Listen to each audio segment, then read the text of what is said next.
Chief Petty Officer Barnes surveyed the morning muster of the Master-at-Arms detachment, his gaze a physical weight that settled on the junior sailors. His eyes, small and hard like ball bearings, scanned the crisp uniforms and tense faces. They stopped on Seaman Emma Harris. She stood at perfect attention, her gaze fixed on the bulkhead behind him, a textbook example of military bearing. It drove him insane. "Harris," he barked, the name cracking like a whip in the humid Virginia air. "Step forward." She moved with quiet efficiency, her boots making 2 precise sounds on the concrete.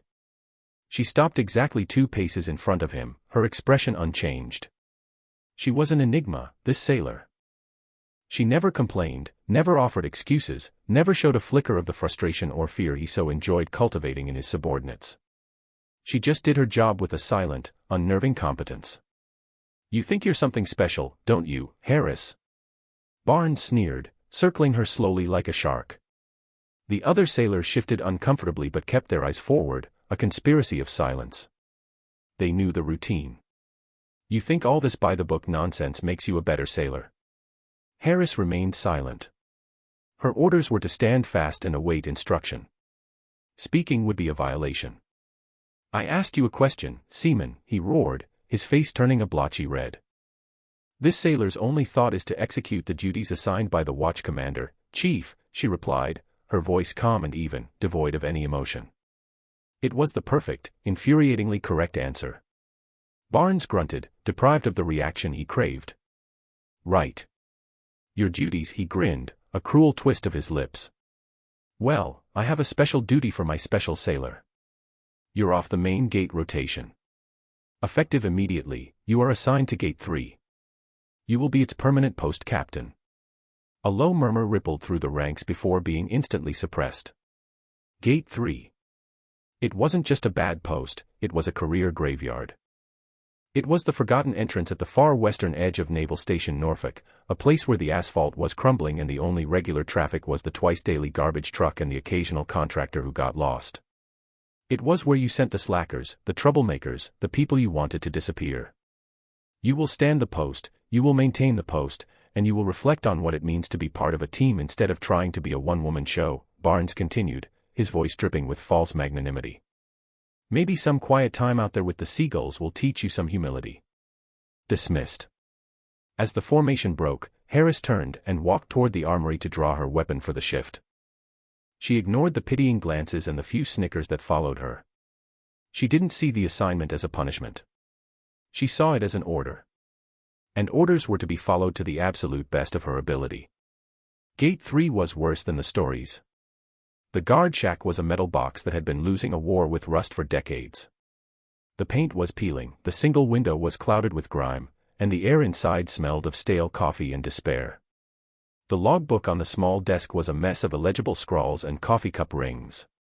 The chain-link fence sagged in several places, and weeds grew defiantly through cracks in the pavement. It was a picture of neglect, a physical manifestation of low expectations. Her 2 fellow guards for the shift, Petty Officer Miller and Seaman Apprentice Chen, were already there, embodying the spirit of the place. Miller was slouched in a chair, scrolling through his phone, while Chen was half asleep with his head on the desk.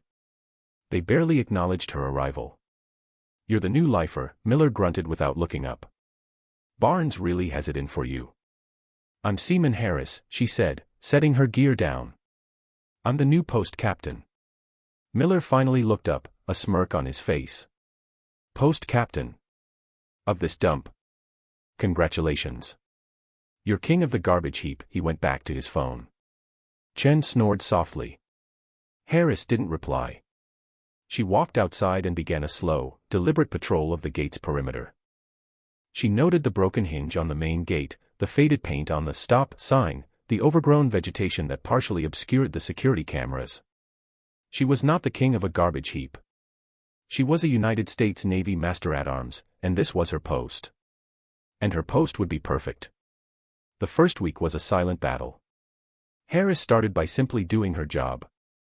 Every vehicle, no matter how familiar, was stopped. Every ID was checked against the daily access roster. Every entry was logged with neat, precise block lettering detailing the time, vehicle, and driver's name. Miller and Chen watched her with a mixture of amusement and annoyance. "Relax, Harris," Miller would say as she meticulously inspected a delivery truck's bill of lading. "It's just fertilizer for the golf course. They come through every Tuesday. The regulation states all commercial vehicles must have their cargo manifest verified," Harris would reply without inflection, handing the clipboard back to the driver. "Have a good day, sir." Her unwavering professionalism began to grate on them. It was an unspoken accusation against their own apathy. When Chief Barnes made his first inspection, he found Harris outside, pulling weeds from the curb by hand. "What in the hell are you doing, Harris?" he demanded. "Improving the appearance of the post, Chief," she answered, standing up and brushing the dirt from her trousers. Barnes looked around. He had expected to find her moping, miserable.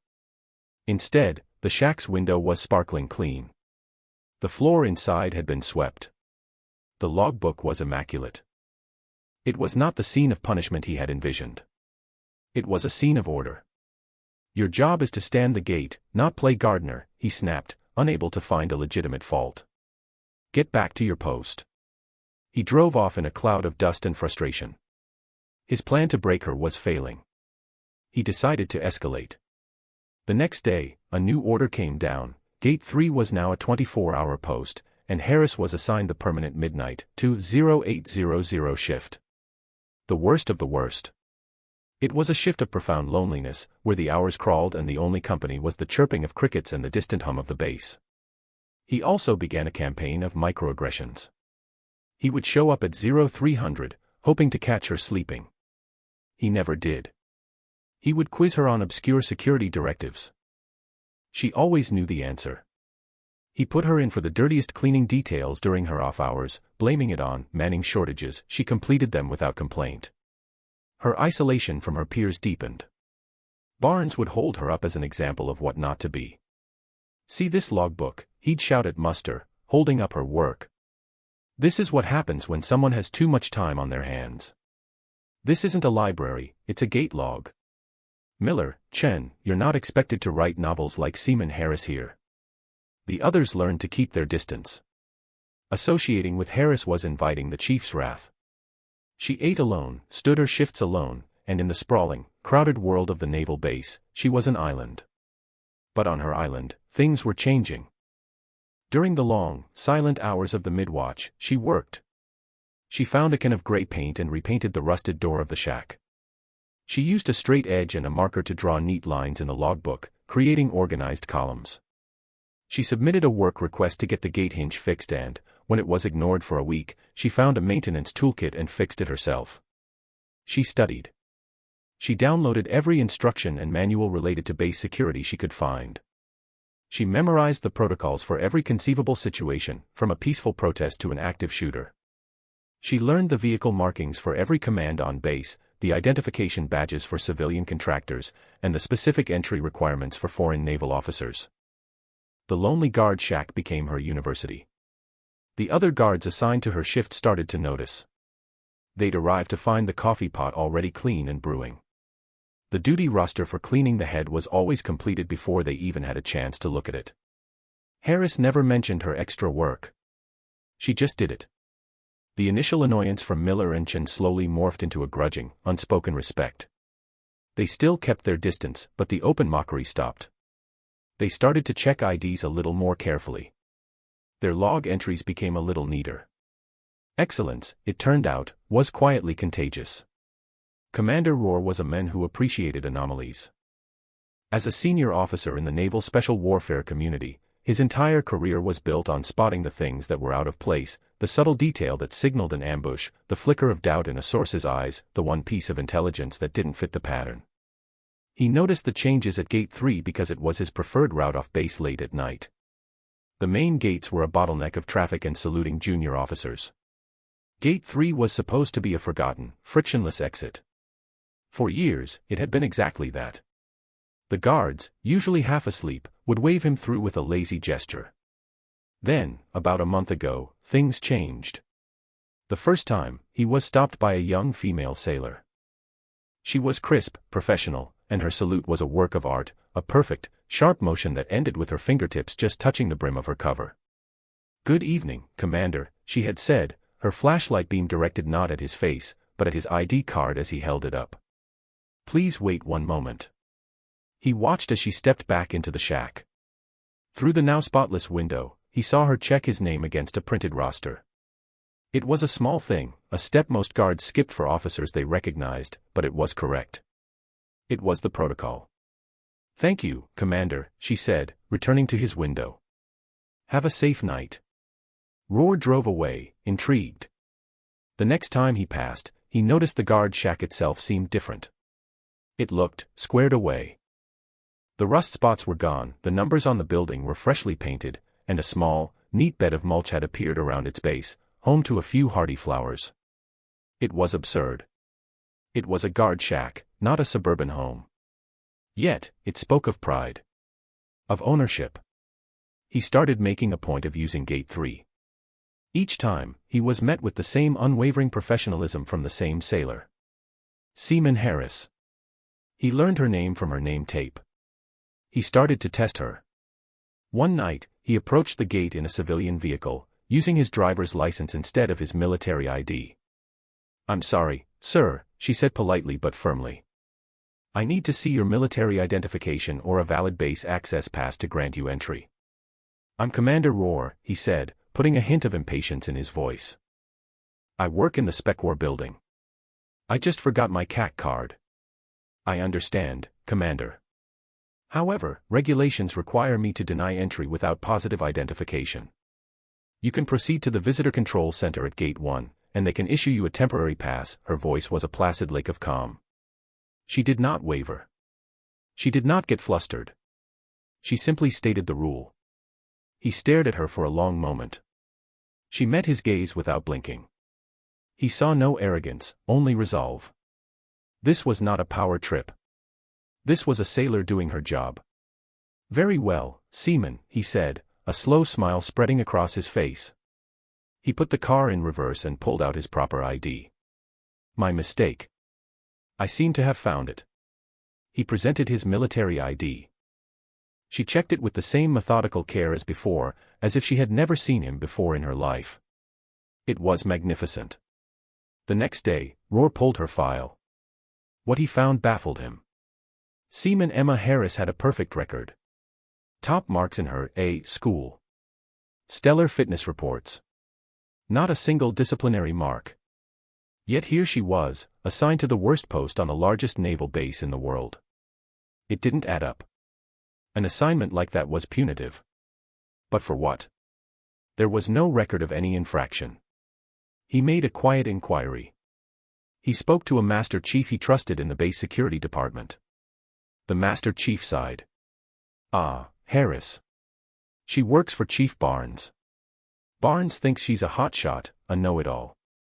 He can't stand that she's smarter than him. So he stuck her out at Gate 3 to teach her a lesson." Roar felt a cold anger settle in his stomach. It was the worst kind of leadership failure, a petty tyrant crushing a subordinate's potential out of sheer insecurity. He was punishing excellence because he mistook it for arrogance. Commander Roar decided to keep a closer eye on Seaman Harris and Chief Barnes. An anomaly was one thing. An injustice was another. And in his world, injustices were corrected, often decisively. The opportunity presented itself on a sweltering August afternoon. It was the kind of day that baked the laziness into a man's bones. For weeks, Roar's unit had been planning a complex, base-wide security exercise. The goal was to test every entry point's vulnerability to a sophisticated infiltration.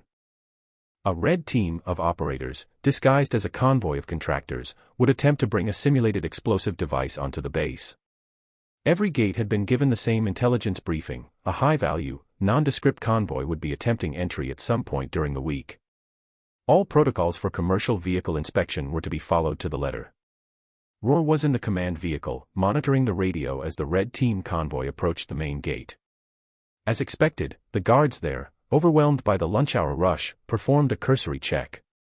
They glanced at the lead driver's paperwork, which was flawlessly forged, and waved the entire line of 5 trucks through. "Gate 1 is compromised," the red team leader reported calmly over the secure comms. "Proceed to Gate 6, Roar ordered." The same result. The guards at Gate 6 were more interested in getting the trucks out of their way than in meticulously checking manifests against vehicle markings and driver IDs. 2 gates down. 2 catastrophic failures. Roar felt a familiar sense of disappointment. Complacency was a cancer. Then, an idea sparked in his mind. A wicked, interesting idea. Red Team lead, this is actual, he transmitted. Divert from the planned route. Proceed to Gate 3-inch. There was a pause. Actual, be advised, Gate 3 is not on the exercise briefing. It's considered a low-traffic, tertiary entry point. I'm aware, Roar said, a thin smile on his lips. Let's give them a surprise. I'm rerouting to your position. I want to observe this one personally. Actual out. He told his driver to head for the west side of the base. This was no longer just about the exercise. It was about Seaman Harris. It was a final, definitive test. At Gate 3, Chief Barnes had just arrived for a surprise inspection. He saw the convoy of 5 clean, white panel trucks approaching and immediately started sweating. A convoy like this at his forgotten gate was an unwelcome complication. It meant work. Worse, it meant paperwork. What the hell is this? He snarled at Harris, who was already stepping out of the shack, clipboard in hand. Just get their paperwork and move them through. I don't want a traffic jam backing up onto the access road. Chief, the morning brief mentioned a possible test convoy this week, Harris said calmly, her eyes on the approaching vehicles. All commercial convoys are to undergo heightened inspection protocols. That was for the main gates, Harris, not this backwater pigsty. Barnes snapped. Nobody is running a test through here. It's probably just the new furniture for the Admiral's office. Now do as I say and get them moving. The lead truck pulled to a stop. The driver, a man with a friendly, weathered face who was actually one of the Navy's most experienced SEAL operators, handed Harris a sheaf of papers. She took them and began to read, her face a mask of concentration. Ma'am, we're in a bit of a hurry, the driver said with a polite smile. Harris didn't look up from the manifest. I understand, sir. This will just take a few minutes. She walked to the front of his truck, checked the license plate. It matched. She walked back to his window. May I see your company identification and driver's license, please? The driver handed them over. Barnes was vibrating with rage. Harris, for the love of God, what are you doing? I gave you an order. Move this convoy. From his position a few hundred yards down the road, Commander Roar watched through binoculars. He saw Barnes yelling. He saw Harris standing her ground, a small, unmovable rock in a sea of his fury. Harris ignored her chief. She walked back to the second truck and asked its driver for his identification. Then the third. Then the fourth. With each driver, she performed the same methodical check. Paperwork, license, company ID. Barnes was now screaming, his words lost to the wind but his apoplectic face telling the whole story. She arrived at the fifth and final truck. She took the driver's paperwork. She looked at the manifest in her hand, then at the paperwork from the truck, then back. She did this 3 times. A subtle change came over her expression. It was not alarm, but a quiet click of understanding, the look of a mathematician who has just found a flaw in a long equation. She walked back to the lead driver. Sir, I have a problem, she said, her voice still perfectly level. The convoy manifest I was provided lists 4 vehicles. Your convoy has 5-inch. The driver's friendly demeanor didn't change. Must be a typo, ma'am. We picked up the 5th truck this morning. Last-minute addition. Barnes stormed over to them. It's a typo, you idiot. Now let them through before I write you up for insubordination. Harris held up a hand to her chief, a gesture of such supreme, calm authority that it momentarily stunned him into silence. She looked at the driver. I understand, sir. But the 5th vehicle is also not listed on your cargo insurance rider, and the driver's name, a Mr. Jones, doesn't appear on your company's authorized personnel roster for access to this installation. A profound silence fell over Gate 3. The crickets seemed to stop chirping. The friendly smile on the driver's face finally vanished. He just stared at her. Harris keyed the radio on her shoulder. Gate 3 to base security. I have a possible unauthorized entry attempt. A 5-vehicle convoy, 1 vehicle with a credential discrepancy. Request immediate backup. The lead driver slowly raised his hands. He reached into his visor and pulled out a small, laminated red card. He held it out the window.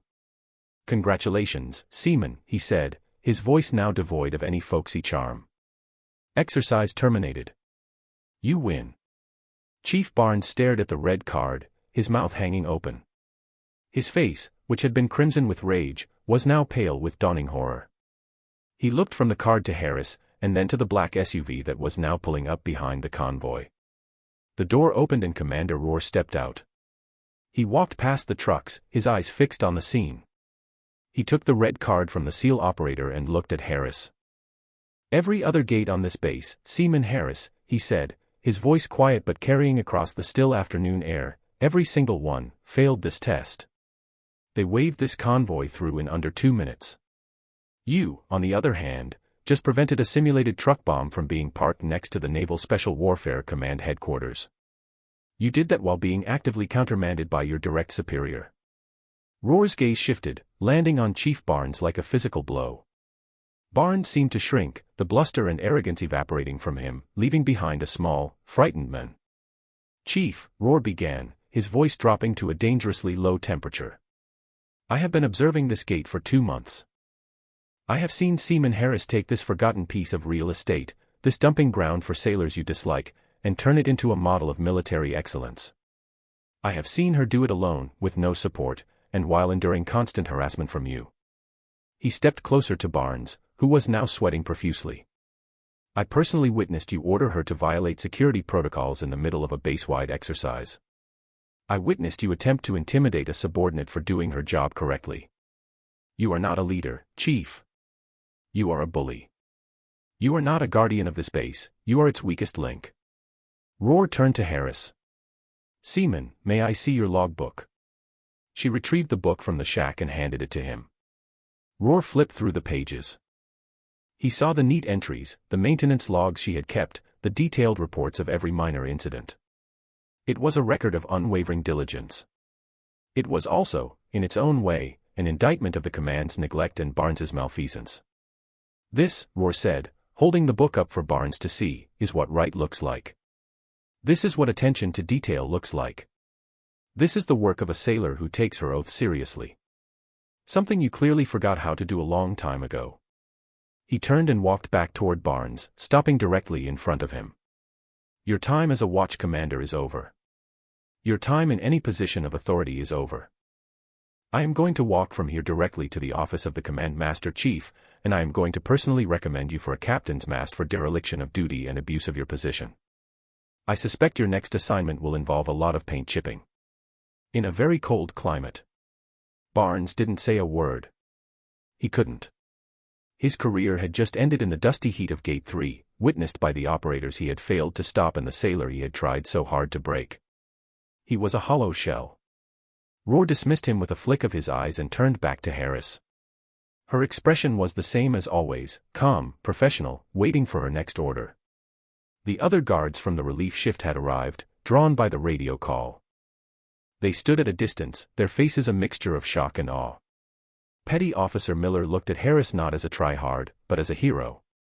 Seaman Harris, Commander Rohr said, his voice now warm, filled with a deep and genuine respect. You don't belong on a gate. That level of analytical skill, that composure under pressure. That's a rare commodity. I have a place for people like you. It's not here. He paused, letting the weight of his next words sink in. Pack your gear. A new set of orders will be cut for you by the end of the day. You'll be reporting to me. Welcome to Naval Special Warfare. For the first time since she had arrived at Norfolk, a flicker of emotion crossed Emma Harris's face. It was not surprise, not even happiness. It was a quiet, profound sense of arrival, of finally being seen for who she was. Weeks later, the fluorescent lights of the secure briefing room cast a sterile glow on the faces of the men arrayed around the holographic table. They were SEALs, members of Team 6, their expressions hardened by experience in the world's most dangerous places. They listened intently as the mission's intelligence coordinator pointed to a series of targets on the 3D map.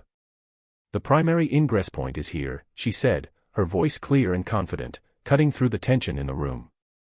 But satellite imagery from O400 shows new vehicle traffic here and here, inconsistent with the village's normal pattern of life. I assess a high probability that the target has reinforced his perimeter with lookout posts. I recommend an alternate approach from the south, using the wadi for cover. The team leader, a grizzled lieutenant commander, nodded slowly. Good catch. Your eyes are better than the damn satellites. The coordinator gave a small, professional smile. She wore a simple khaki uniform, her collar device marking her as a petty officer second class. It was Emma Harris. She had been fast-tracked, promoted, and thrust into a world of elite operations where a unique talent for seeing what others missed was not just valued, it was vital. She had traded her guard shack for a sensitive compartmented information facility. Her logbook for satellite reconnaissance feeds. Her sidearm for the most advanced intelligence systems in the world. She had thrived, quickly earning the respect of the operators she supported. They didn't care where she came from, they cared that her analysis was flawless, that her briefings were precise, and that her attention to detail kept them alive. As the SEALs filed out to prepare for their mission, Commander Rohr, who had been observing from the back of the room, walked over to her. Good brief, Harris, he said. Thank you, Commander, she replied, already turning her attention to the next set of incoming data streams. I heard from my contact in Alaska, he said casually. Seems a certain chief petty officer is having a hard time adjusting to his new duties scraping barnacles off a buoy tender in Dutch Harbor. Says the cold is murder on his attitude. Harris paused her work. She looked up from her screen, a faint, almost imperceptible smile touching her lips. I hope he's wearing the proper safety gear, sir. Regulations for working over the side are very specific. Rohr laughed, a deep, genuine sound. I'm sure he has someone there to remind him. He left her to her work, a master of her craft, a guardian in a different kind of post. She had proven that a dead-end assignment was only a dead end if you let it be. For someone with unwavering dedication, it could be a crucible, a place to forge the skills that would one day take you to the absolute heart of the mission. At the forgotten edge of the world's largest naval base, Emma Harris had not been marking time. She had been preparing for war. And she was magnificent at it. The gate had not been her prison, it had been her launch pad.